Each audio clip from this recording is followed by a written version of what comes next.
great mountain divide of the Himalayas in the far north lies the fabled land of Kashmir. Forged from the towering mountains by the timeless action of water, life in the principal town of Srinagar centers on the placid waters of Dal Lake and the Jhelum River.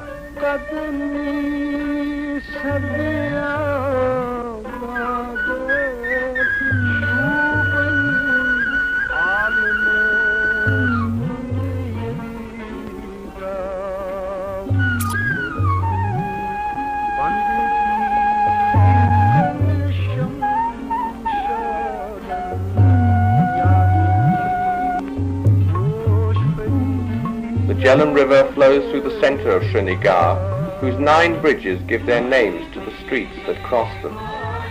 The city is 2,000 years old, and with its wooden buildings, latticed windows, and narrow crowded streets, is strongly reminiscent of the Middle Ages. Historically, the Kashmiris have never been able to resist the invaders who coveted their beautiful land. Even today, their country has been divided between India, China, and Pakistan, and is the subject of constant dispute, in which the voice of the Kashmiris themselves is seldom heard. Life in the city centers around the river, whose strong currents, in contrast to the still waters of Dal Lake, require determined efforts from the rowers with their heart-shaped paddles. Here too mechanical power is a rarity, and propellers seldom churn the muddy waters. On Dal Lake, the shikaras of the floating vendors intercept any likely customers with offers of goods that range from vegetables to toothpaste, or from jewelry to fur hats. During the severe winter months, the deep snow and intense cold brings all normal life to a standstill. Imprisoned in their houses by nature's seasons, the Kashmiris pass the long hours in working her designs into a variety of handicrafts. The visitor is tempted by articles of papier-mâché, hand-woven carpets and embroideries, beaten copper and silverware, and a bewildering choice of objects carved in walnut wood. The skills of wood carving are extended to the palatial houseboats for which Kashmir is justly famous. Intricate designs carved into the ceilings and decorative work help to create an Arabian Nights atmosphere to which local furnishings add a deft touch.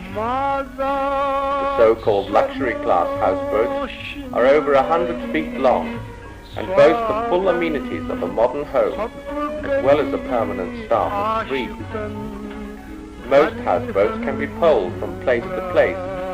Some, like this one, are moored alongside artificial islands created in the middle of the shallow lake. The gardens so formed are ideal for a universal game of chase. Kashmir abounds with lakes filled by the melting snow from the surrounding mountains. Woolar Lake is the largest freshwater lake in India and is fed by 5 rivers.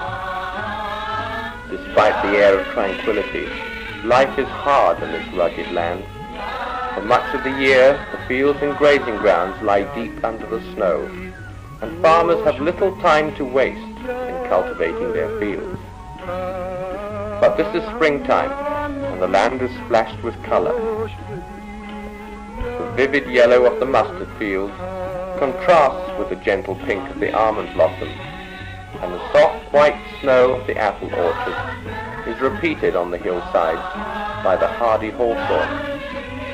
In these mountains, a few isolated towns blend into their surroundings, their houses packed together as if seeking protection from the elements.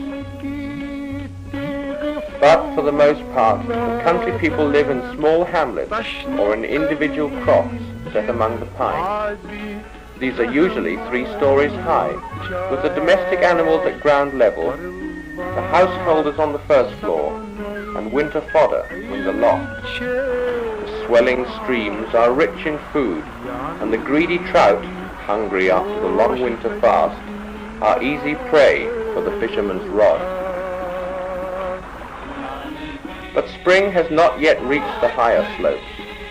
Gulmarg is 8,700 feet above sea level. Its name means meadow of flowers. But at this time of year, the meadow is still blanketed by snow, and the flowers are nowhere to be seen. The ponies pick their way between the drifts and deposit travellers at the simple lodge to thaw out in front of a blazing log fire and to enjoy a cup of steaming coffee. Sonamark lies on the route which leads to Ladakh and thence to what used to be Tibet. The snow lies deep on either side as the road twists and turns through the gorges of the Sindh River. Only 3 passes give access to Ladakh, and the lowest is 11,500 feet high and is only open for a few months of the year. But Ladakh has been made even more remote by futile political wrangling, and today the road is closed at Sonamark. It has been closed for 25 years. The name Sonamark means golden meadow, and legend has it that somewhere in the valley is a well whose water has the property of being able to change anything into gold. Like Gulmarg, the meadow is still beneath the snow, and at 9,000 feet the wind is cold, for spring comes late at this altitude, and all around the pine trees on the snowy slopes recall scenes of Christmas. Far above, etched against the blue sky, are the glistening peaks that surround the valley. They seem remote from the everyday world, and yet it is from here that Kashmir gets her beauty. For these are the craggy giants of the Himalayas, whose melting snows feed the rivers and lakes of the fertile valleys lying far below. The Mughal emperors came here too, and built terraced gardens full of birds, fountains, and flowers. For centuries men have come to Kashmir to be moved by her lyrical beauty, and to feel, as did the Persian poet who wrote, "If there is a paradise on earth, it is here, it is here, it is here."